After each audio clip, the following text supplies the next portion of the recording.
Now you've seen a few spaceships, some of the vehicles we send in the sky that was a very odd shapes, and the spherical one is a pretty good shape. And our own Earth is a spaceship.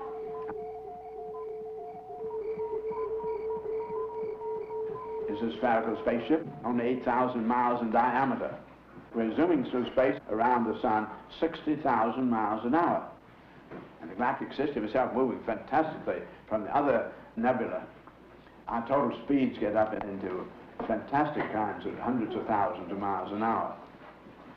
I often have people say to me, because I do travel around our little spaceship surface quite a lot, and people say to me, I don't understand how you can stand all that travel. And I say, obviously you don't know what you're doing. And here is our spaceship Earth, and we have life. We've had human beings aboard it for 2 million years without even knowing they're aboard a ship, including yourselves. You're not thinking that way. But if you begin to realize you are on this tiny ship, things are very, very different from the way you thought about them in the Roman Empire. All the periods of history when most of the philosophy has been developed, all the ways of looking at things that we have in our school books and the universities, comes from eras of man thinking the Earth flat. All the Roman Empire, Genghis Khan, all of them, at that time they thought the Earth did go to infinity. So the empire was simply the known area. And who controlled the known area? And out beyond the known areas of the empire, you came to some very dangerous people, and beyond there you came to dragons, and beyond there you better not go, because it's just getting But if it went, the main thing about all this is that if it went to infinity, which they thought it did, then there were an infinite number of chances that out here there could be something that would take care of our problems. If we just keep exploring a little more daringly, we'll come to the great roast beef mountain.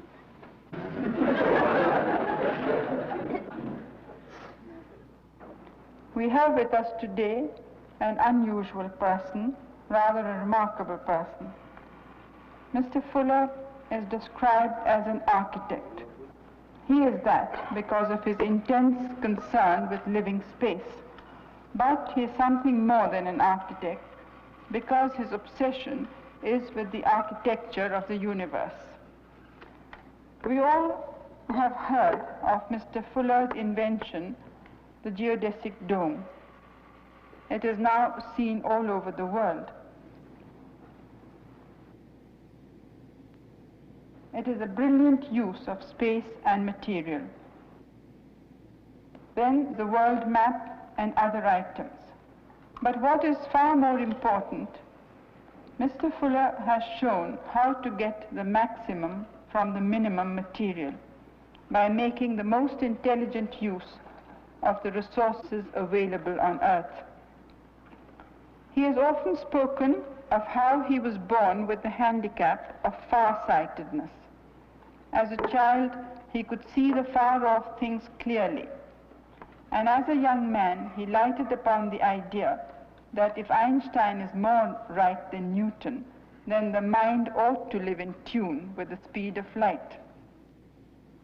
Synergy means behavior of whole systems unpredicted by the behavior of their parts. The most extraordinary example of it is what we call mass attraction. One great massive sphere and another massive sphere hung by tension members are attracted to one another. We find then there's nothing in one sphere in its own right that predicts it's going to be attractive to another. You have to have the two. It is then the synergy which holds our Earth together with the moon, and it is our synergy which holds our whole universe together. Synergy is a companion word to the word energy. Synergy means behavior of whole systems unpredicted by behavior of any of the parts. It's the only word that means it.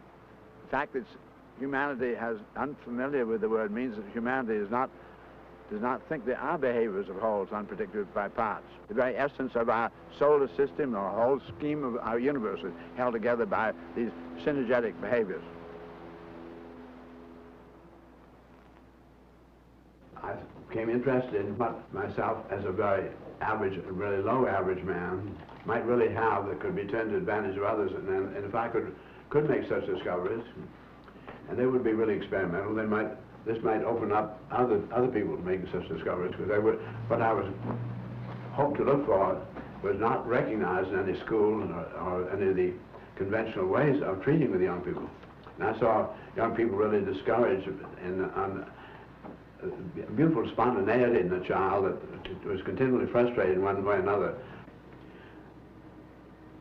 So I said, as much as the parents are part of the environment of the child, I've got to do something about those parents. For instance, a mother is very tired, and she's also worried how they're going to pay the rent. and the child does something, and she doesn't understand, and she just reflects it by taking it out on the child. Happens many, many times. So I said, I must do everything I can to have an environment where that mother doesn't have anything to worry about the rent, and she doesn't, is not tending to get tired, by which she will, her real spontaneity would be to be very attentive and thoughtful towards the child. In 1927, I was completely inspired by the birth of a new child, our first child having died 5 years earlier. And I had good cause with our first child to feel that children are endowed with a great deal more than any of us know, that every child may be born a great genius, that they simply lose these faculties of genius at an early age due to the non-realization of their presence by the parents and to environment. I said, I'm really going to give the rest of my life to the new young life. I pledged both to my daughter who died and the daughter who's now born. I was committing myself to humanity. Money, I think, is absolutely irrelevant. I see it's really man and his environment in his time, and you can get the environment to begin to do work with you. I had to expand what I'd already learned by a great deal. I had to unlearn a great deal that I had already been taught. I'm aiming at the kid to give it that maximum chance, so it won't be misinformed and can get all the information it does want and does need in order to be able to understand this universe and operate spaceship Earth properly within that universe. How do we, within that big context, find out how we use our mind, our experience, then to its highest advantage for the others in the shortest possible time? That was a challenge. Out of this, then, in due course, came a great many designs, because I said, I'm committed myself to reforming the environment, not reforming the man. Absolutely confident if you give him the right environment, he will behave favorably. And I know that I could, by employing the kind of capabilities I've learned, that are employed in building a battleship, how you do more with less. I'm so convinced that the more with lessing could make it possible for us to do so much with so little that we could take care of everybody, and there need not be any of the suffering that is around the world. In 1927, I decided man was operating on the most fundamental fallacy. He was operating on the basis that man was supposed to be a failure, and therefore he had to prove his right to live, and each man then thought he had to say, I can show how I can earn my living. The other people are supposed to die. I decided that the fallacy was that man, as designed, was designed to be an extraordinary success. His characteristics were just magnificent. And what would be necessary would really be to find out what were the great comprehensive patterns operating in the universe, how then the metaphysical man as mind could become the master of the physical. So I then said, I think my first grand strategy of finding out how to use the world's resources so they will take care of everybody would come back then to how to take care of his living equipment. This brought me then to what I call the Dymaxion Tower House, a 4D tower house. And it was a 10-deck building which was so light and so strong as finally engineered that it could be carried by the Graf Zeppelin, which was about to be built at that time, and was perfectly flyable economically to the North Pole where it could be anchored. I gave myself then the task of designing a building which would house an airplane maintenance crew, which we'd be able to install in remote places in the Arctic so that we'd have stepping stone flights to Europe. Once I'd proven this feasibility of flying a whole building 10-decker to North Pole, I then turned to the idea of the single family.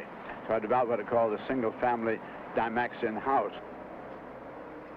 Looks like a house hung in a pole simply because there's a wire wheel construction, has less weight, so I turn the wire wheel over on its side. The hub is now a mast. For a family of 5, had great space in it, good-sized bedrooms, each with a bath, a large living room, utility room, library, sun deck in the top, and hangar and garage down below. The whole thing came out then 3 tons. That is, I found a house equivalent to that kind of facility with all the accessories in it. And the conventional way of building at that time ran over 150 tons, so that this was a very, very small fraction of the total weight.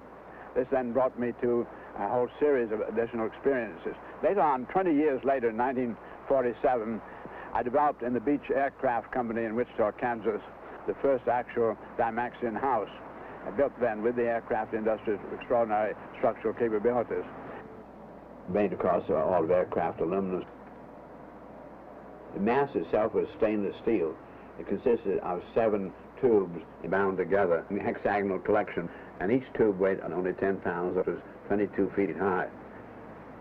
Top of it, you'll see the great ventilator. It's 18 feet in diameter and rotated as does a wind tee on an airport. A low pressure area occurred at this point where we then had the ventilator tail open. We pulled the airs of the house through to completely air conditioning. You're going to see the actual Dymaxion drilling machine coming out, but as a service industry, handled as the telephone company does, installing what you want, where you want it, just where the telephone company installs the telephone booths along the highway, and you'll be able to call up and say, I'd like to have my drilling machine over here and there, and the autonomous equipment will be coming out of the airspace technology, and so I think we're just about to realize it. I'd gone into the building world after I'd been in the world of this very advanced technology and found it crude and the exactly other end of the scale of the competence when the science was putting into the weaponry world. And I was so shocked to find how little man had in the way of science. I found no scientist ever looked at the plumbing. Dymaxion bathroom is a solution of the place where we go in to bathe and wash and to take care of the human processes. I was able to do a whole bathroom, including what we call a manifold of plumbing, all reassembled, everything, and a manifold of wiring, and the manifold of the air conditioning for only 450 pounds. In 1933, I turned the money which I'd been given into cash I had in my pocket, and I arrived in Bridgeport, Connecticut, to produce this new ground taxing quality of the omni-medium transport. Because it just wasn't going to go on the ground, I knew people would call it an automobile. It wasn't designed just to be an automobile at all. She was so extraordinarily stable, and my center of gravity was very, very low, and for the first vehicle that ever had the center of gravity forward to the midpoint of the wheelbase. It did prove to be a very good vehicle and did have very high efficiency. With 11 passengers, I averaged over 22 miles per gallon. Sometimes I got as much as 30, but 11 passengers is very, very high. A front-steered car with the kingpins can only steer up 34 degrees angle. My rear rudder post I could turn so I could give it 90 degrees rudder if I wanted. This meant then when I wanted to come into the park, there would be a space just say 6 inches longer than my Dymaxion car. I would simply bring my nose into the curb and then throw my rear wheel sideways, and she'd went around and flop like that.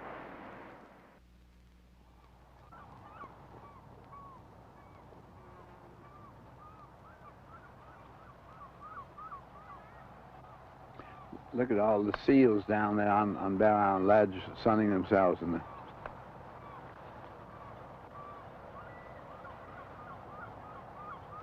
Look like a whole lot of rocks. There's all seals lying up the seaweed there. A lot of cormorants behind them, with long necker.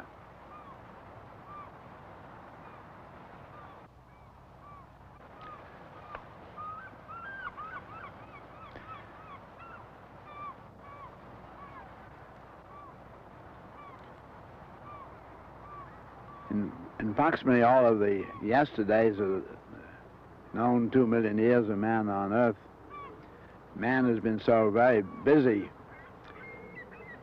satisfying his innate hunger, thirst,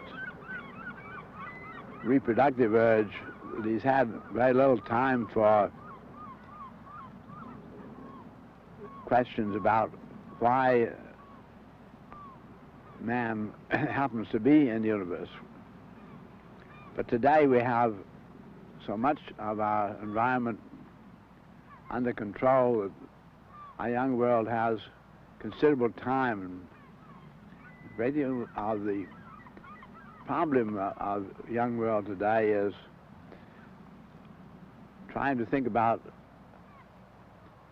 how they happen to be here, and is it worthwhile now that you do have some time on your hands? What ought you be doing with it?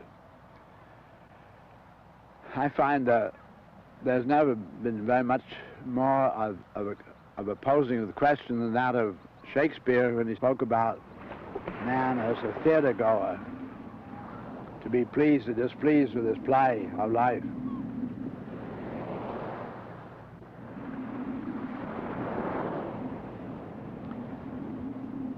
When I began to try to find important questions that seemed to be fundamental, needing answer before we could get other kind of answers, I felt that the question of whether man had a function in the universe, whether he was necessary to the universe, seemed to be the most important one to be solved.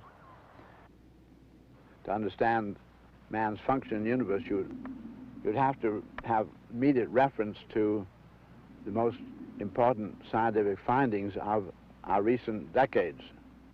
Just in the last decade, we've come to the understanding of the astrophysicists, those are people, the physicists who are dealing with the very largest patterns of all the energies and all the stars, as well as thinking in the terms of the atoms. An astrophysicist, being a physicist, he's concerned with the nucleus, but he's also concerned with the very largest, so he's both macrocosmic and microcosmic.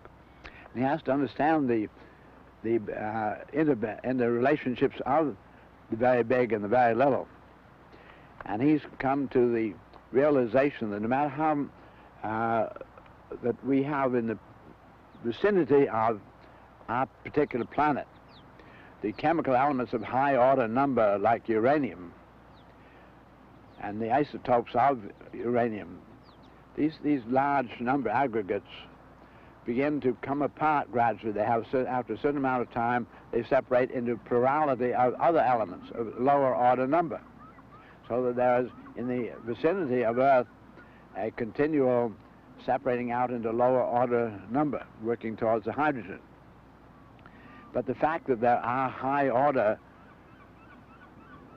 number elements in the universe means that there must be some place where they occur. So the astrophysicist, dealing in both the stars and the nucleus, feels that it's very probable that the high order number elements have been the consequence of the very powerful forces operative in the star, where not only do you have the great explosive forces outwardly, but there has to be, every action has a reaction, so the implosive forces, and then within the implosive forces of those stars, we get the higher order elements. And we are finding that our Earth is receiving this kind of energy in the form of stardust, cosmic radiation, continually, so that the higher order elements may probably have been delivered to us from our celestial resources.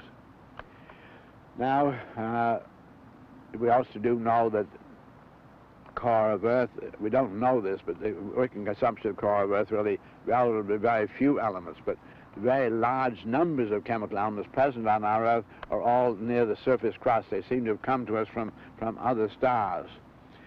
And so that's a perfectly reasonable part of the scheme. But these physicists then point out that no matter how much things come apart, they finally do not come any further apart than the interrelationship of the proton and the neutron. The proton and the neutron always and only coexist. And the proton and the neutron also have, every action has to have a reaction, has to have also a resultant, which is not the same as a reaction, because there's always a time lag between the reaction and the resultant, because no event is instant, so it always has some duration, and the resultant is different.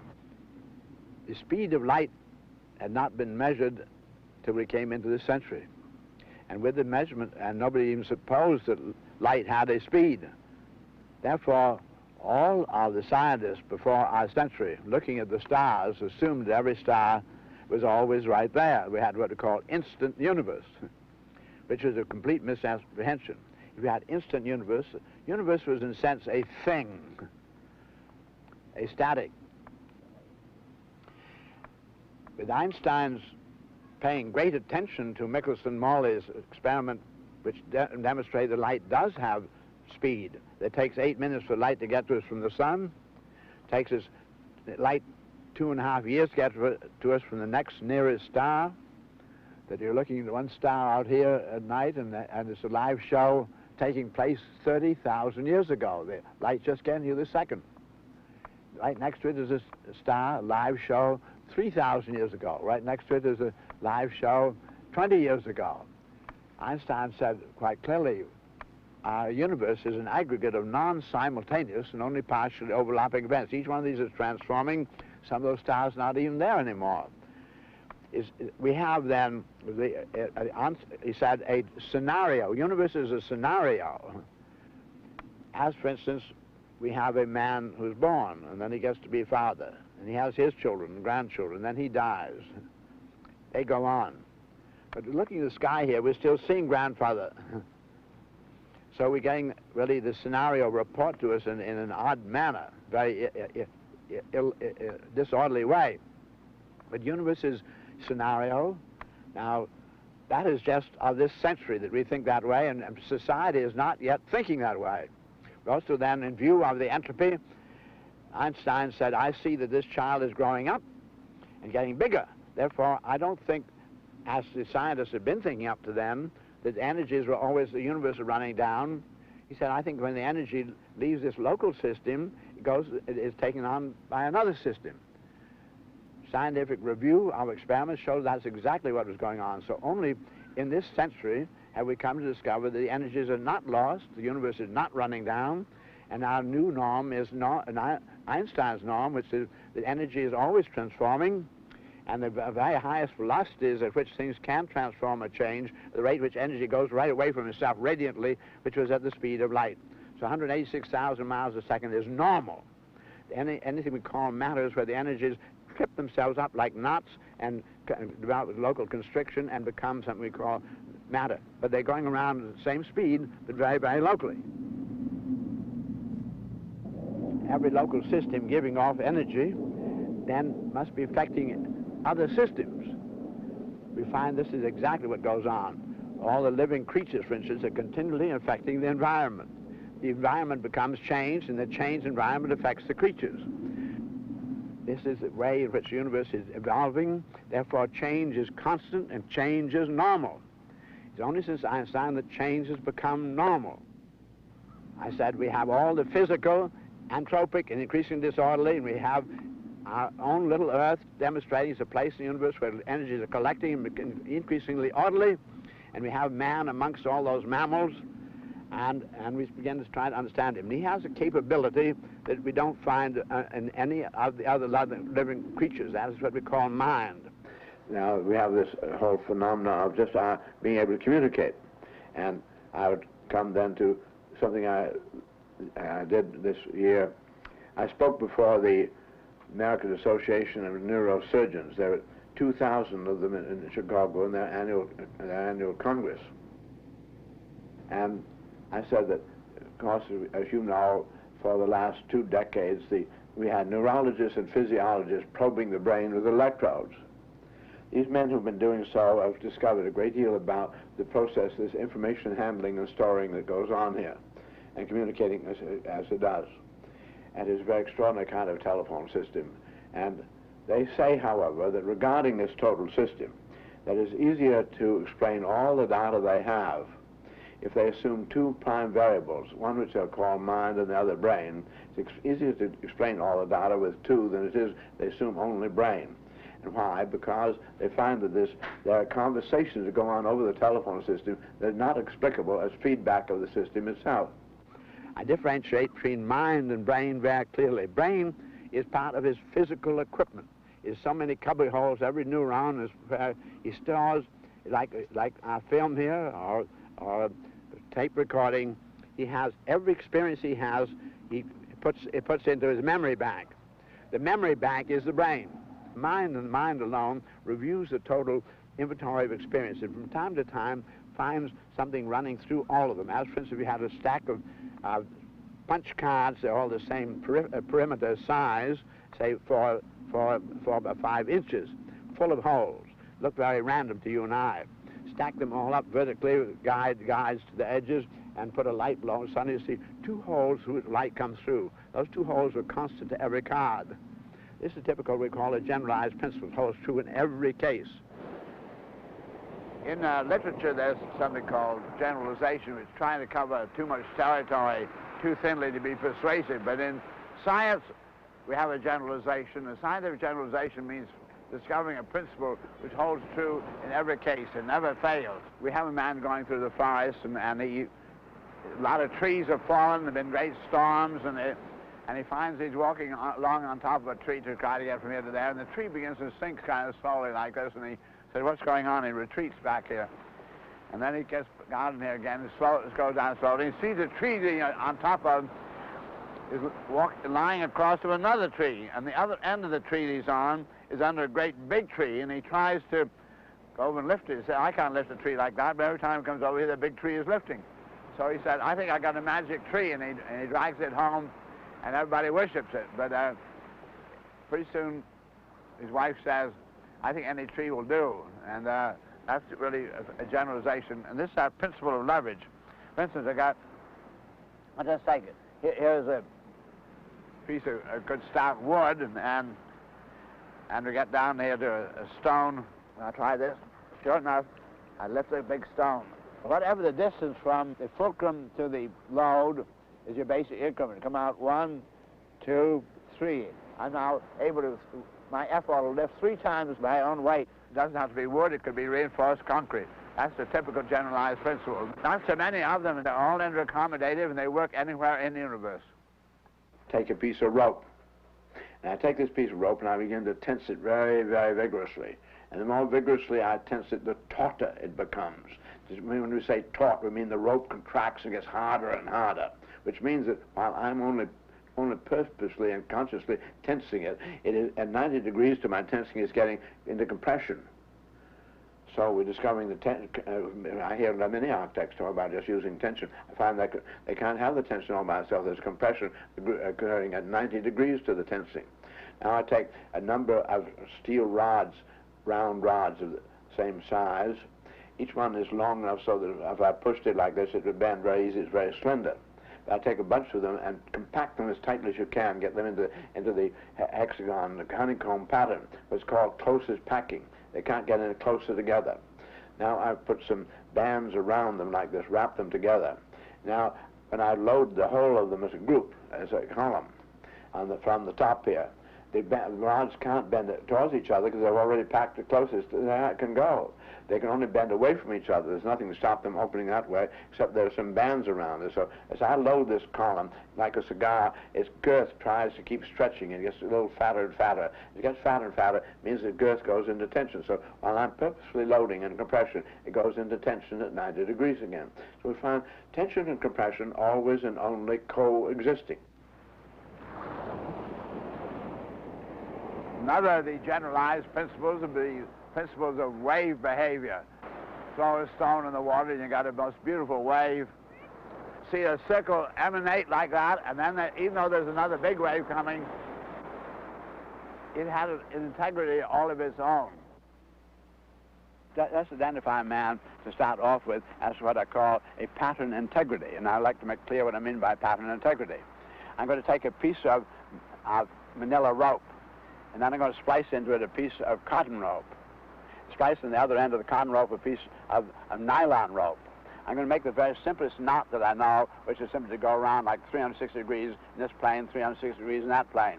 Not going to pull it tight. There's that knot where the rope has not done this. I have done it to the rope. Then I can slide this knot right along. It's still a loose knot. I haven't pulled it tight. I slide it along on the rope. And now it leaves the manila, and now it's on the cotton. Now I keep sliding it along. Now it's on the nylon, so suddenly it's off the end. We say the knot was a pattern integrity. It wasn't manila, it wasn't cotton, it wasn't nylon. cotton and nylon and manila, any one of them were good to let us know about its shape, what its pattern was, but it was not that. It had an integrity in its own.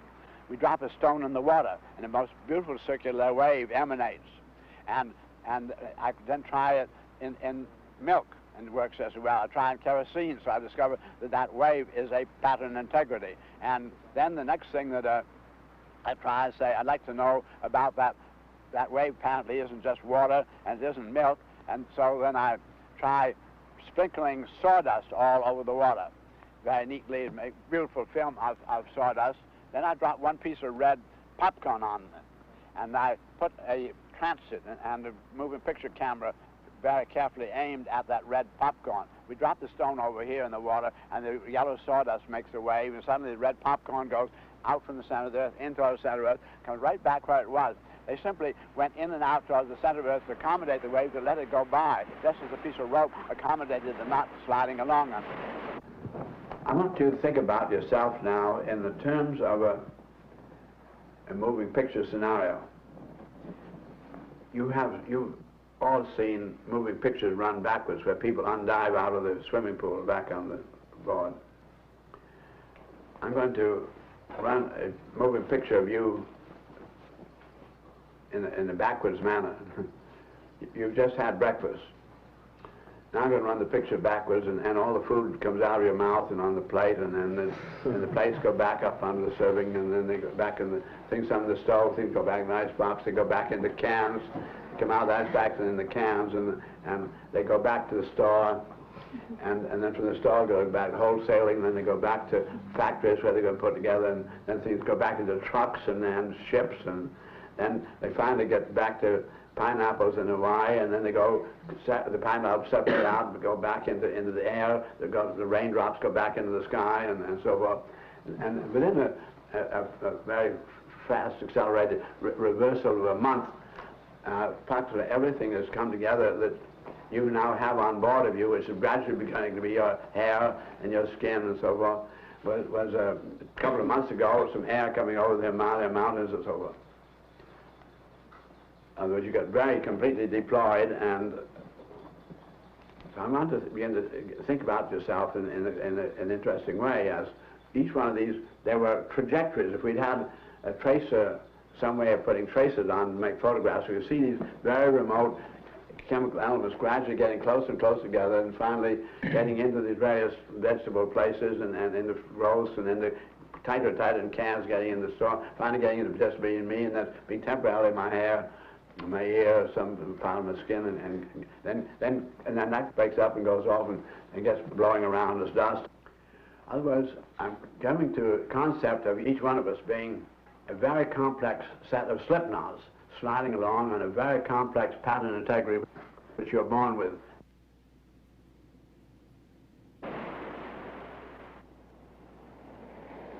I took off 70 pounds recently because I was overweight. I said, who was that? That wasn't me. I've taken on over 1,000 tons of food, air, and water since I was born, and I'm not any of that poundage at all. When I die, I still would be somewhere around 140 pounds, and you can throw that away because that's just yesterday's cereal. When men die, they've been weighed many times, no weight is lost. Whatever is you and I is this metaphysical.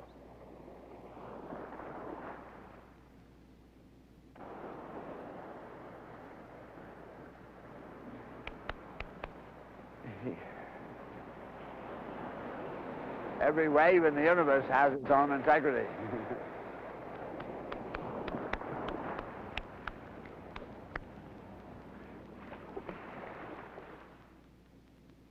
It's perfectly easy to understand in the total great scheme of universe, of energy. There'd be areas of universe where energies are collecting and areas of universe where energies are being distributed. The geophysical year, we received, it was found by the scientists around the world, we were receiving somewhere around 100,000 tons of stardust daily. This is out of that stardust on the surface that we begin to get the chemical combinations that make possible growth, and finally we get these little turf covers, where then finally biology gets going as grasses. We also receive enormous amounts of radiation all the time, We call it cosmic radiation coming from the other stars. The sun, of course, is a star, is the nearest one. So the sun radiation is by far the most prominent of all of our energy receipts. And the energy from the sun is not just reflected from our ball as if it was polished mirror sphere, which would reflect that radiation away, not take any in. Then, right, our Earth is impounding enormous amounts of that sun radiation. First in the atmosphere. How does it happen? The Van Allen belt begins to bend the radiation, and then the atmosphere bends it even more. Our very spectrum colors, the blue is a consequence of it, the blue of our sky, and bends it more and more. And when you find it gets 3/4 of Earth is covered with water, it gets the water and bends even more. And you just put a stick into the water and you see how optically it seems to bend. So the series of these bendings finally gets it moving approximately horizontally going in the circumference of the Earth. So it's enormous amounts impounded as heat in our water and in the atmosphere, and in the water it gets into the Gulf Stream and the Japan current and so forth. Now, we have then clearly our planet Earth is a place where energy is being inhibited, where energy is being concentrated and collected, as in that stardust. On the Earth, then, we have operating in this stardust collection at the surface of it are biologicals. And in the sea, we have the biologicals as algae, and on the dry land here, we have the vegetation. You and I can't take in enough energy through our skin to live on. In order to have something we call life, it must be regenerated. And because every system is entropic, life must take on much more energy than it gives off. So we have to have ways in which you can take the energy in. Now, radial is all invented for us. In fact, it's all invented for us. We didn't have anything to do with our ability to digest food or to have hunger at all, or to be thirsty and take on the right waters, or to breathe in our air, to oxidize. All those things were all invented for us. And the things we need chemically to do it were all there waiting for us. And I find then that man, having to be regenerated and having to take on energy and can't take it in enough through his own skin, and the only place where we can get our energy from is from other parts of the universe, primarily from the sun. It's very interesting then to discover that it's already been designed to have these trees and all this grass is here. I'm looking over 1 million blades of grass right in this tiny little area, all designed to get the most possible surface to impound the most energy. And impounds it by photosynthesis. The photosynthesis is a beautiful chemical process converting that sun energy into beautiful molecular structures. Now, we were looking for a phase of the universe where things are not only contracting and increasingly orderly, nothing could be more orderly than beautiful molecular structures. We find all the vegetation is all anti-entropic.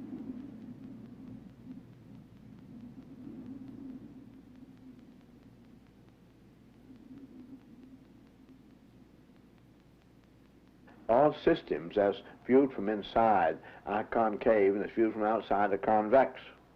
Concave and convex are not the same because concave converges and conserves energy, and convex distributes it. So concave pulls the radiation together, and the other one diffuses it.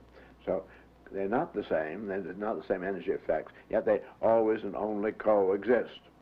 Then we have the physicists, as said earlier, giving us a proton and a neutron, which always and only coexist. So now I have 3 always and only coexisting phenomena: tension, compression, concave, convex, proton, neutron.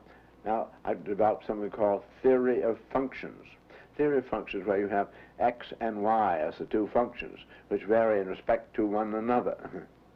And I find then that we can have then x stand for the tension, or for the convex, or for the proton, and y could stand then for the compression, or the concave, or the neutron. Now, and these then to take care of any of these co-varyings. So it's called then the theory of functions, and embraces all of them. Now, then go on further and notice that I can take a word like relativity. Now, you can't have relativity without an x and a y co-varying. And then you have the word complementarity, as we learned earlier. But you can't have complementarity without a minimum of 2 covariants, something complement one another. So, but I find complementarity and relativity not the same. So I'd like to have something that embraces both of those, and I have the word universe. Now, I'll come back then to start off with, I said I had a piece of rope and I was tensing it. and I didn't have any piece of rope at all. I've tried this with audiences with thousands in the audience. Nobody ever says you don't have a piece of rope. This is what I call a first-degree generalization. Everybody in the audience has had experiences with ropes, many, many pieces of rope. And I just said it was nylon or cotton or what it was. They found, so long as I didn't say something that contradicted the experiences all of them had with any rope, this is what I meant by a generalization. So it's a first-degree generalization to say, I take a piece of rope. It was a second-degree generalization to discover the always and only coexisting tension and compression. I knew something else completely different regarding this thing I'm tensing. Now, it's a third-degree generalization when I took the always known to coexisting tension, compression, concave, convex, proton, neutron, and I put them in the theory of functions. Because here is a generalization which embraces a plurality of generalizations, which are very, very powerful. Then I go further still, and I say relativity, and this embraces the theory of functions, but we had the complementarity, we had one that embraced both those and came to the universe. So we find then that what we call, my taking a piece of rope is called a first-degree generalization. Second degree is concave, convex. Third-degree generalization, theory of functions. Fourth-degree generalization to say relativity or complementarity. Fifth-degree generalization to say universe. Each one of those was a generalization of generalizations. Mind has the ability to deal in the generalized principles, this absolutely abstract, weightless phenomenon. And as far as we can find out, no animals employ those generalized principles. What is really seen to be unique about man is his mind. It's only the mind that looks over all those punch cards and suddenly finds the hole through it.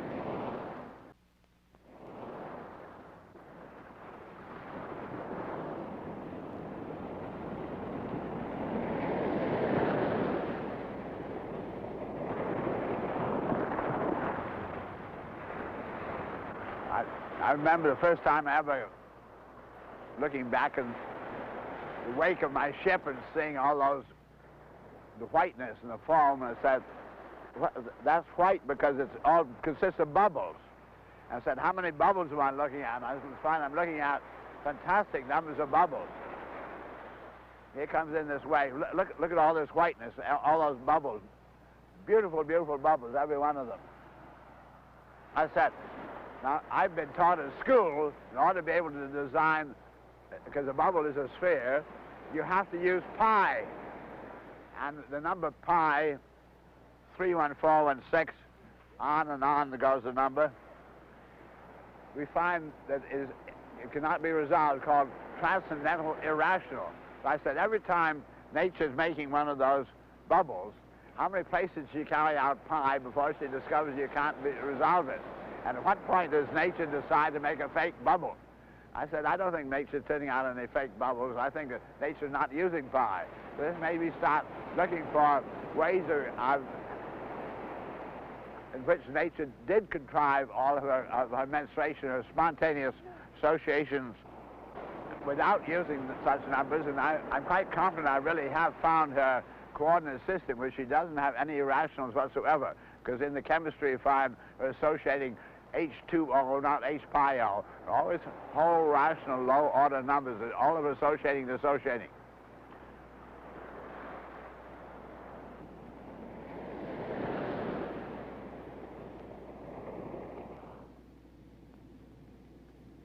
I'm not trying to imitate nature, I'm trying to find the principles she's using.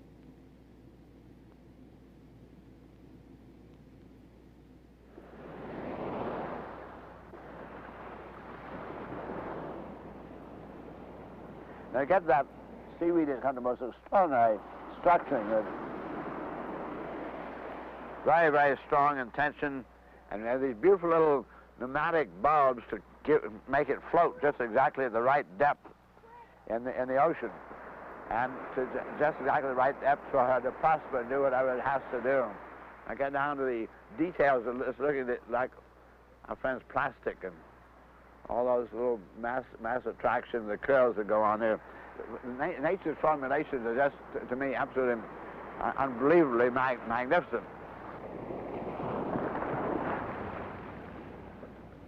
And I asked if any of them in the audience, as scientists, would any of them say they did not see the sun going down?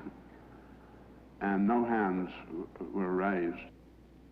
They'd had 500 years to organize themselves in relation to their fundamental information and had done nothing about it. Having taught our children about arithmetic and having given them a chance to draw pictures, we then say we will show you how you can coordinate that picture with arithmetic and to be able to make some calculations, something we call then geometry. Geometry, the word measuring our earth, it means. And we start our children off by saying, we're going to give you a plane. We start off immediately then with that planar concept of universe going laterally to infinity. We say to the child, here is a line, and the line goes to infinity, and the plane goes to infinity. This is very perplexing to a child, because the child has the same attitude as any scientist who likes to deal in experimental information. He finds, in talking about infinity, as the teacher seems to, they're talking about something that's not as yet been experienced.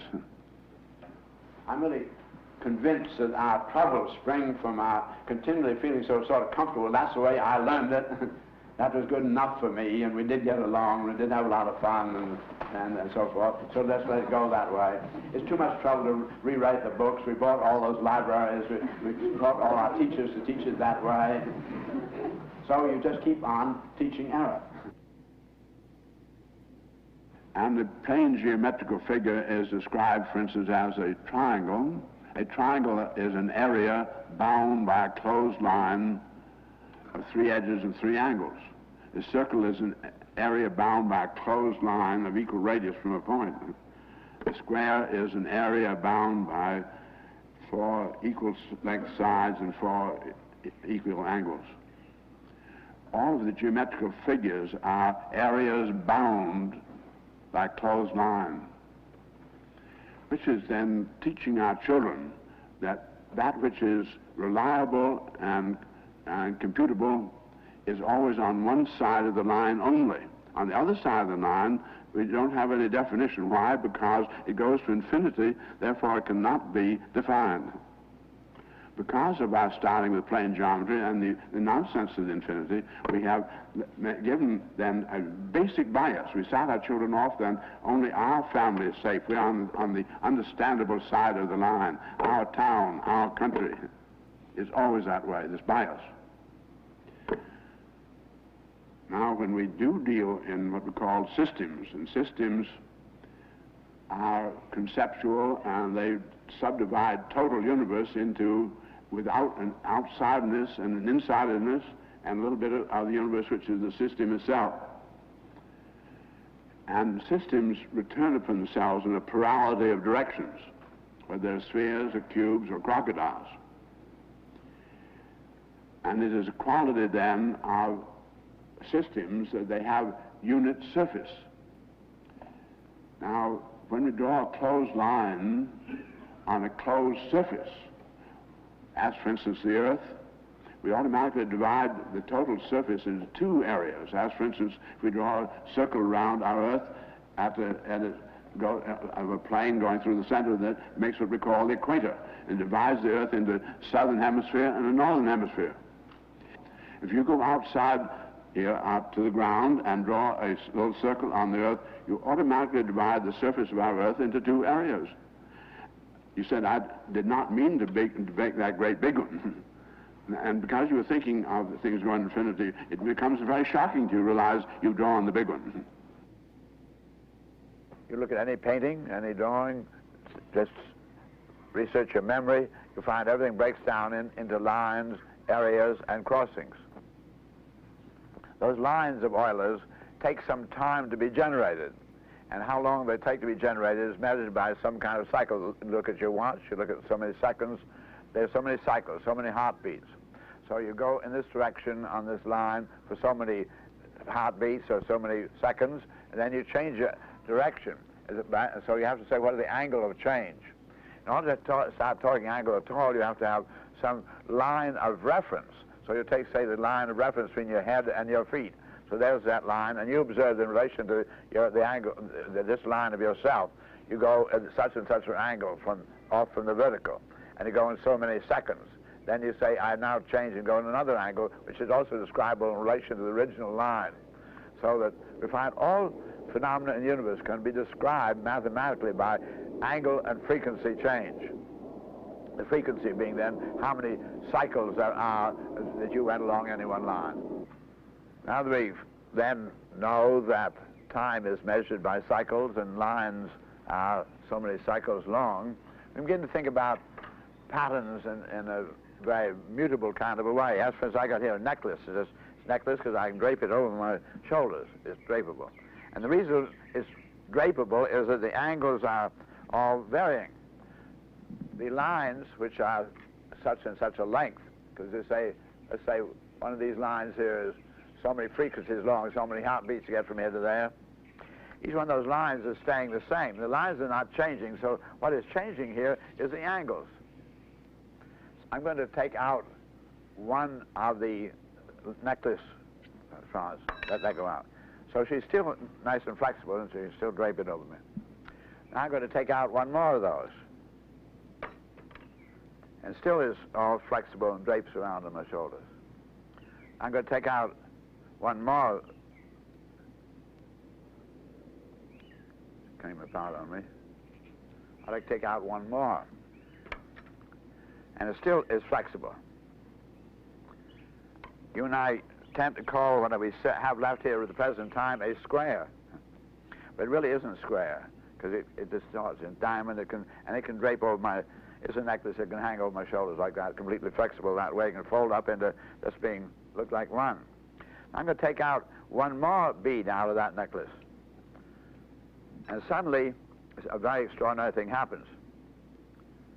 No longer is it flexible. For the first and only time, I can put it on my head here, but it doesn't flex or drape at all. The angles won't change. This is what we call a triangle. Now, the triangle, if I were to take out one more, there wouldn't be any area at all. So I have a limit condition where I've gone down to where it suddenly stops flexing, which means that the angles don't change anymore. We knew the lines weren't changing at all, so it was all an angle. So triangle turns out to be what we'll call structure. It does consist of 6 parts. This edge, 3 edges, and 3 corners. And the corners themselves are something holding it together, so that we find that, let's take one pair of these sides. They're like levers, and if you have a pair of scissors or pliers, you know, the further you come out here, the more work you can do. You have more leverage advantage. So we come to the very ends of these levers, and then we put another push-pull member in here, and it stabilizes the opposite angle. So a triangle is a pattern where each side stabilizes the opposite angle with minimum effort. What we call then a structure in our universe is a complex of energy events which are inter-self-stabilizing. And the triangle is the only inter-self-stabilizing set of a complex of events. So triangle is structure. And the triangle having 3 parts, you have the word 3, a trace, or the word truss that you're familiar with. That's really from the Latin then, of the 3-ness of the triangle. So this has been known to man for a very long time. So when I want to build something and make it really work, I've got to use all triangles. And for instance, just look at our friend the cube. Most people think of buildings, cubical buildings, as being stable, but here's that cubical building, and it hasn't any structural stability whatsoever. The angles are all unstable. As much as we see cubes standing up, structures in men, we really want to understand how it is, and we know that they are not structural systems themselves, but the tetrahedron is the basic structural system. I'm going to show you the simplest way which we get the strongest cubical structure, which is simply put 2 tetrahedra together in that manner. So there's your cube now, the 8 corners.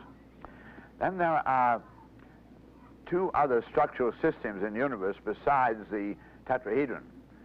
The tetrahedron itself, we have 3 triangles around each corner. We can have the octahedron with 4 triangles around each corner. And we can have the icosahedron with 5 triangles around each corner. You can't have 6 triangles around each corner because they'd add up to 360 degrees, and that would go on to infinity. So in order to be able to return upon itself, have insiders and outsiders, the limits are tetrahedron, octahedron, icosahedron. Now, every structural system in the universe, in fact, every event, we have something called, we have an action, and when you take action, for you step forward, you push the earth backward, and you see this automobile starting up and kicking these stones backwardly. Now, not only does every action have a reaction, but it also has a resultant. It starts pushing the air apart. So every event in the universe has three parts: action, reaction, and resultant. And we make these lines of representing all of our experiences. We call them vectors. They are energy events, and the energy event depends on how much energy that is being expended, what its mass is, and what direction it's going at what velocity, all of which we have spelled out, remember, in angular frequency. So this is one energy event: action, reaction, resultant. Now, the physicist then is able to use this kind of a way of thinking of the vectors as a basic energy event, and he has two most fundamental kind of energy events, because he has the proton and the neutron, that either one would be called a nucleon, and we find the proton and the neutron always and only coexisting. And the proton has its energy side effects. The proton has its electron and its antineutrino, and the neutron has its neutrino and its positron. And each one of those is called, by physics, 1/2 quantum, 1/2 of Planck's constant, 1/2 spin, any one of those three. Now, I'm going to put 1/2 quantum together with another half quantum. And we find, I must always put it together in an absolutely consistent way. We call that male goes to female here. So this male going to the female. And here again, I've got a male which must go to a female.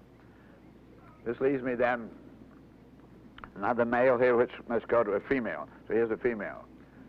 And make that fast, and we now have one male left, and we find one female left. We put it together, and then suddenly we come to our friend the tetrahedron, which is the basic structural system in the universe. And because each one of those is a half quantum, the two together make one unit of quantum. So we now see a very important conceptuality beginning to characterize physics and all structural understanding.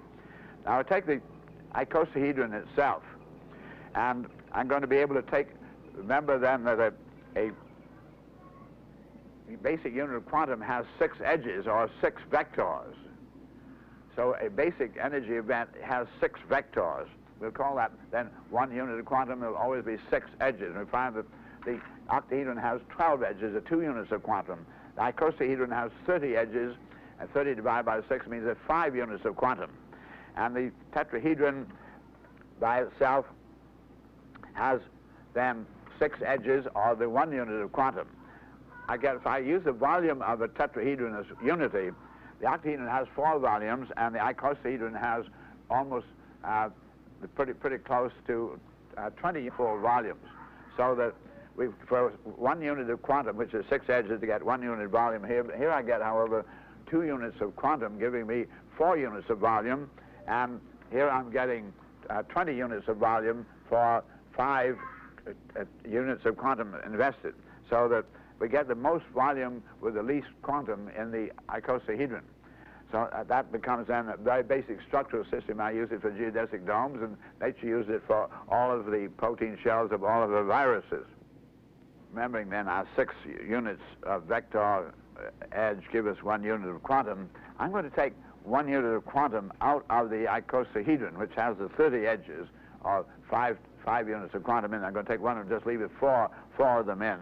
So what I have to do is to go around taking out 1 bar like that. Then I'm going to have to take out another bar over here. And I come around and take out another bar over here. I go into the other hemisphere, opposite that triangle. I've taken out 3 so far, and I want to leave this way, so I now take one out here. I take this one out here. That's 5. Need 1 more to be removed, and here it is. So here we now have what they call the vector equilibrium with 8 triangles and 6 squares. Now I'm going to articulate it. I'm going to take this top triangle, and it must be lowered towards the triangle on the table, and the triangle on the table mustn't twist, and the triangle up here mustn't. Just simply lower towards it. So So as I start to do that, here we suddenly become the icosahedron stage. Then I keep lowering, the point still stays out towards you, and lower, suddenly becomes the octahedron. So we see a complete transformation from the vector equilibrium through the icosahedron down to the octahedronal condition. Now supposing, and we see all the vectors have been doubled up, all the edges have been doubled up, so this is very powerful.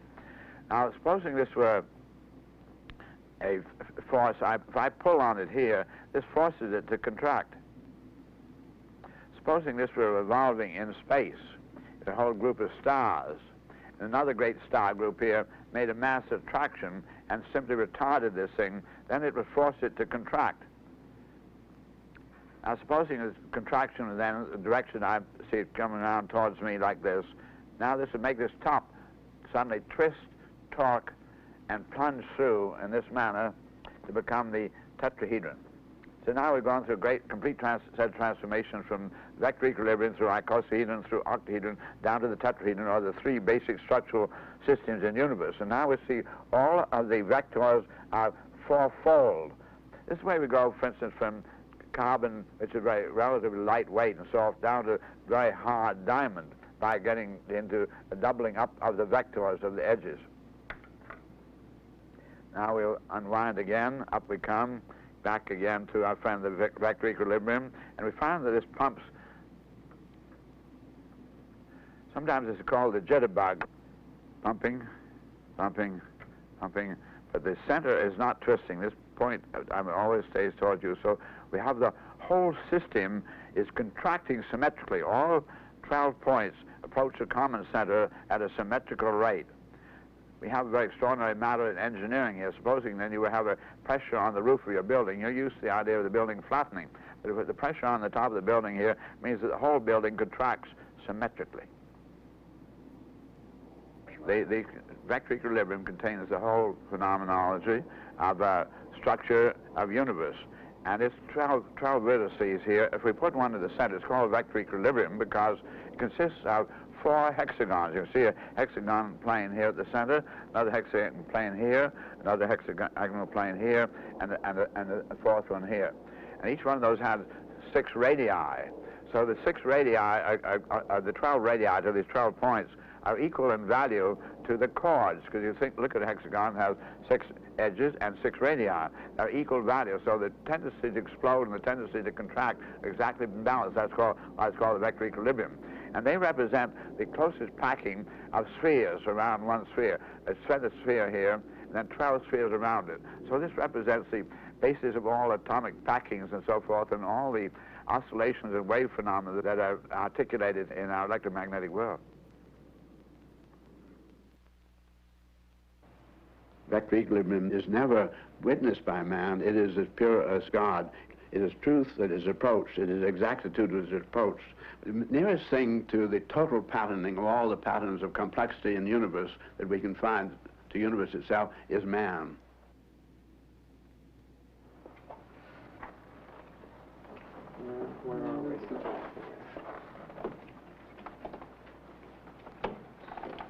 You know what you could do, Dale?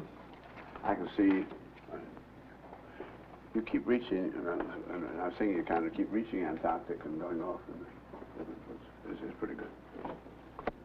I call it the inventory of world resources, human trends, and needs. It is my headquarters. So now I can see all the world at once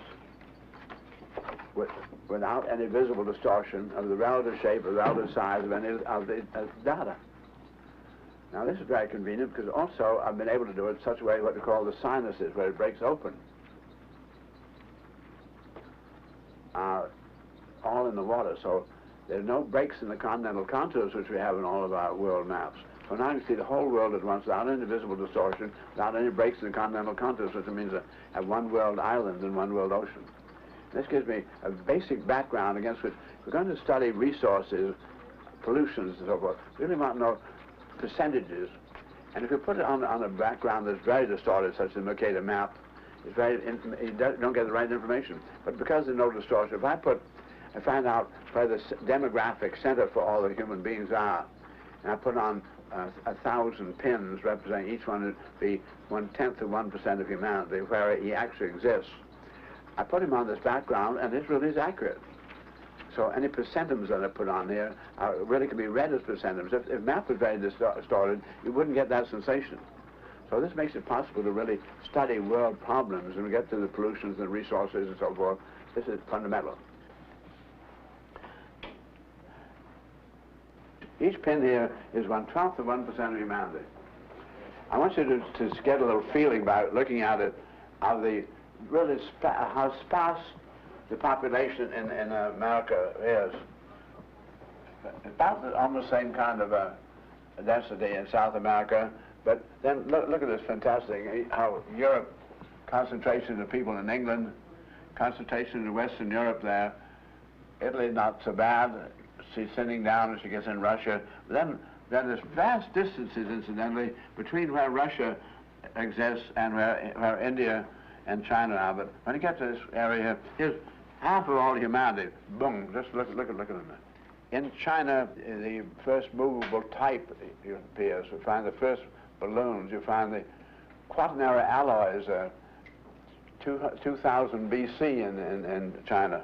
Industrialization really starts there. The differentiation of tension, compression, the beautiful sails and masts, and then that went westward around the world, improving metal workers in India, getting even better in Europe with their armor making and so forth. Then they got in beginning of real industrialization. Here all the great scientists are all right in here. What is going on here is not only the accommodation of my own world around activities, which are becoming large, and I literally do live around the world, but also I have this unique function of opening up new frontiers. It could be that the world game which I've been developing here may become the whole curriculum of the university itself.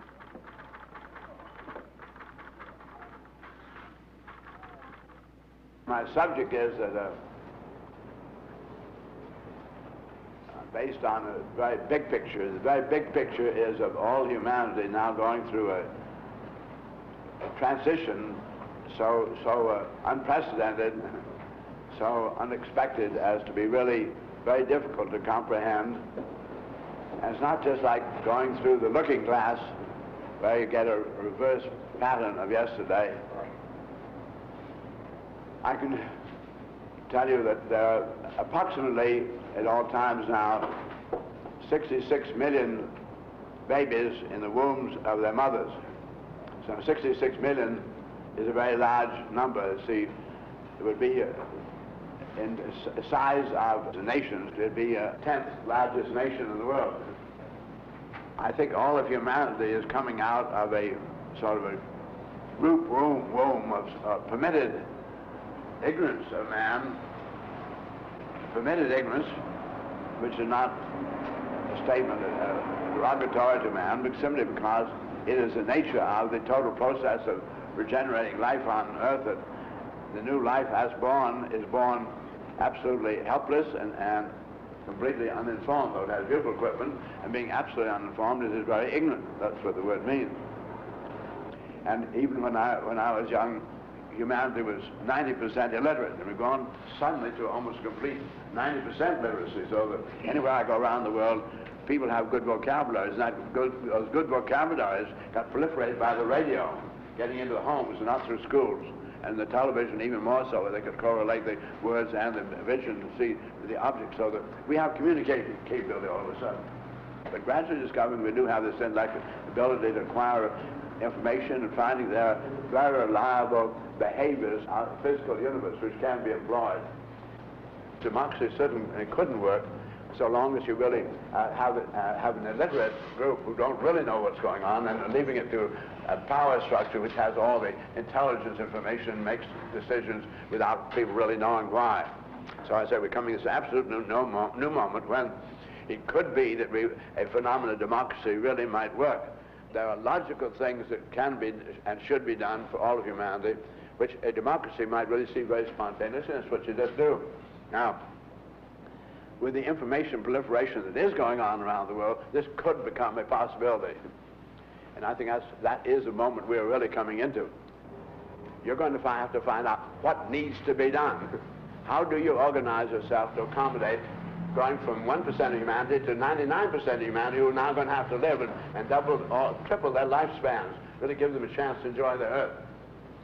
And that is the design responsibility. So when you hear everybody out here talking about ecology and so forth, it's because the architects are not doing anything. If people could sit around and draw some pictures, I ought to feel, if I get pretty, that's enough.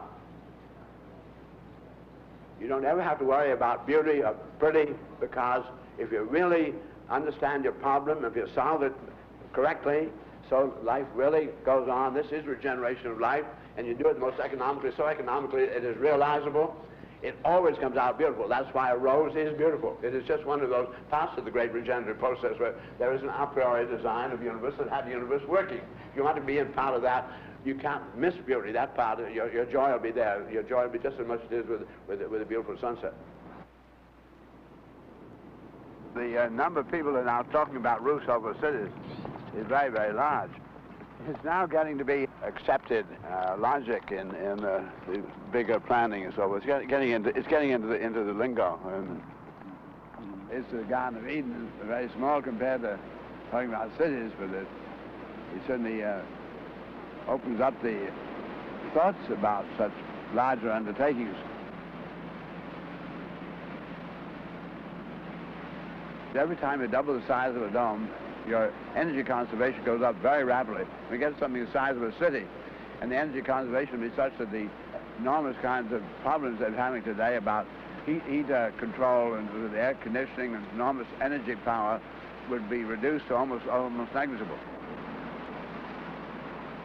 And the dome on the city side, you just would not be aware of the grid at all. It would just be not quite as bright.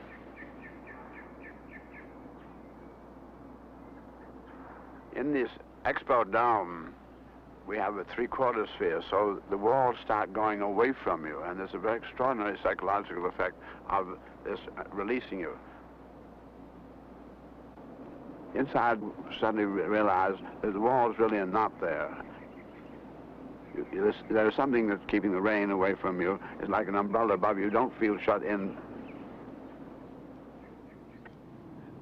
Now that we know the principles by which we can cope with nature's most hostile actions of earthquakes, hurricanes, great Arctic snow loads, and now that we know how to get the best mathematics to get the most volume with the least, next thing is how do we produce the surfaces that will do this in the highest speed in the most economical, effective manner. There's no way in which man can produce material to enclose more rapidly than a great paper-making machine, great rolls. And then paper-making machine, you can also have the printing press, you can print very important mathematical information on it, so that we can make it perfectly possible then, and we now tried out making what we call paperboard domes, where you print this beautiful mathematics on it, and you print the folding lines, and the thing folds itself. Therefore, we can now produce on just one paper-making machine 3,000 houses a day. And these houses then coming out printed compact and beautifully distributable in the most economical manner. Paperboard domes come out about 5 cents a square foot, as against running around $2 a square foot for our usual kind of enclosure. They are being made of today of the right craft papers. We have very high wet tensile strength, very high wet compressive strength, and they can last as long as any homes we've ever been familiar with, wooden homes. If you would then have the dwelling that had the individual package, in effect a black box that did everything you needed, and this is exactly what the astronauts are going to have in order to make man a success anywhere in the universe, within a very small capsule. You're going to take care of all these processes which on Earth are taken care of by an enormous ecological balance of nature. And that black box then has to be very small in order to be able to put it into space, so that we figure about 500 pounds is the limit, and it will be not much bigger than a good-sized suitcase. At 500 pounds, costing then originally $20 billion, will, however, be made out of metals that are very familiar metals mostly, very lightweight, of course. And they are, on an aircraft basis, are worth around $2 a pound. So you're only going to have a $1,000 box. And that $1,000 box just figured on an annual rental, because it will not deteriorate very rapidly, so you soon might amortize it in five years. So we call that $200 a year to buy it. And that would be your rental. So you get your black box for $200, and you go off in a geodesic dome, some beautiful space umbrella, someplace, and anywhere you want, and someplace where there's no high pressure of living, and you pick a beautiful spot just as we are here in this island. And there you can have the most advanced standard of living just out of your little black box. So that who's going to pay those high rents of which you have today, due entirely to the concentration and the lack of the little black box. We have, in effect, man within his umbrella and his briefcase, able to go anywhere in the universe and live at a very high standard of living. On the false working assumption that there's nowhere nearly enough to go around and never will be, that has to be you or me, man has then said, you must earn the right to live. You're supposed to die. You must show you're better than the other man. On this basis, then, society has been assuming that it's a handout or a socialist system if you're not earning a living at some job somebody has set out for you. So we have the idea of a job is something you have to do that you don't like to do very much, in contrast to what your mind tells you needs to be done as you'd like to do. So that the idea, then, this is the earning living idea. And we said we don't want you to feel like pick and shovel kind of a job. We do that by the bulldozer. We don't even want you to be blue jeans. That's kind of gets your hands dirty. We want everybody to be white collar. So in order to have everybody white collar invent the jobs, we've had to invent an enormous number of buildings. So every one of our cities is filled with great buildings to accommodate these people working. Now, we also have the real estate are saying it's very unhealthy for the butcher to sleep with the meat. So every one of our cities are filled with fantastic, great buildings today in which nobody's allowed to sleep. Therefore, at night, we have all typewriters sleeping with all the beautiful plumbing and all the people sleeping in the slums without any plumbing. So what we're going to do is to simply make some sense now and say, I don't want you to be taking a job where it's not what you really like to do. I want you to know, go back to where you were a kid. What were you thinking about when they told you how to earn a living? I'm going to give everybody a fellowship to think. Out of every 1,000 you give such a fellowship to, one will make a breakthrough, will pay for everybody. So we're going to afford it easily. So we're going to say that. The minute you do that, those people are going to leave all those buildings. They won't come back because they don't need that money for that fake job. And we're going to move all the people out of the slums right into those beautiful buildings. So the urban problem is actually completely solved today. People say to me, I wonder what it'd be like to be on a spaceship. And I say to you, you don't really realize what you're doing. Because everybody is an astronaut. You all live aboard a beautiful little spaceship called Earth.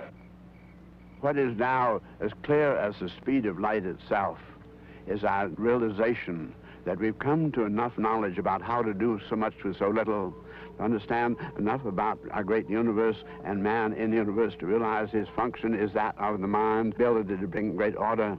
And we have the beautiful realization that Einstein's great conceptioning can go from weaponry to livingry, and it is now practical. Metaphysical really master the physical. This is what man tends to call utopia. It's a fairly small word, but inadequate to describe the extraordinary new freedom of man in a new relationship to the universe, the alternative which is oblivion.